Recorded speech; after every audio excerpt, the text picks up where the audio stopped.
So you know what makes LTL different from truckload, but not quite sure what happens between booking and delivering the freight.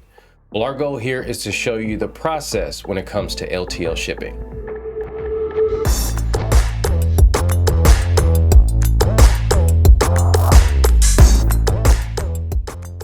As with any shipment, the LTL process is first going to start off with the quote. Your customers are going to reach out to you either via phone or email to get a price point to pick up and deliver their goods. Now, we touched on this in our previous video. Quoting and booking LTL freight is a lot simpler than truckload.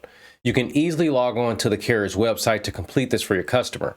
Now, when you're working with a system like Quote Factory, you're going to have access to all your carriers in one place, and your customers will have the ability to book those quoted shipments on their end if they want to. Next in the shipping process is dispatching. And when it comes to this area, everything is systematic. There is so much that you don't have to worry about doing when it comes to LTL dispatching.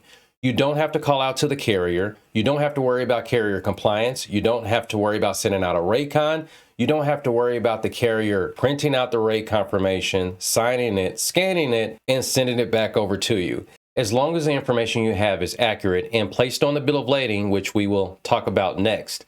Once you book that shipment, the carrier is going to do everything in their power to make sure your shipment is dispatched on the day of pickup. Next, let's talk about pickup, transit, and delivery. Now, when it comes to pickup, one of the most important things that you need to make sure that your customer have is your bill of lading. And I'm not talking about a bill of lading. They need to make sure that they have your bill of lading. LTL bill of ladings are going to hold a different level of importance than truckload. When it comes to LTL bill of ladings, they are a mandatory and legally binding document between you, the customer, and the carrier.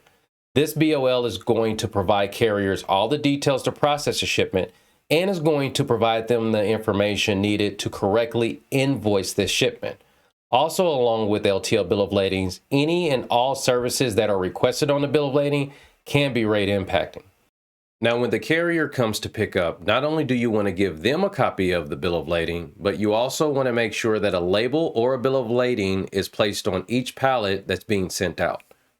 Now, when it comes to transit, we went through this in our last video. LTL goes off the hub and spoke model. This is another reason why the bill of lading is so important.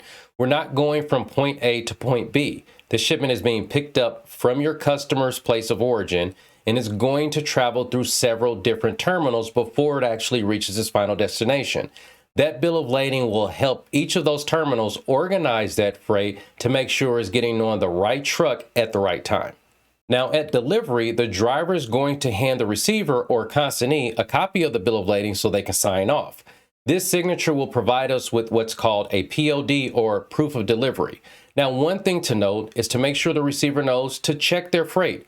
Make sure the freight is not only complete, but everything that's been delivered matches what's on the bill of lading. Last, let's go through a few quick LTL transit principles. Number one, LTL transits are always estimated. Number two, no pickup is guaranteed when it comes to LTL. Also, when it comes to pickup, the day of does not count as a transit day, nor does weekend or holidays count as transit days. Last but not least, most of your deliveries are done in the morning time when it comes to LTL, and your pickups are done in the afternoon. The reason why we want you to have this information because these questions will arise from your customers. So it's great for you to be knowledgeable about them and also to be able to educate them before they book their first LTL shipment with you. We thank you for joining us. We hope this information will help you speak more intelligently to your customers when it comes to LTL. If you like this content and you haven't done so already, check out our last video, LTL versus truckload. Also, please like, comment, and subscribe, and we'll see you next time.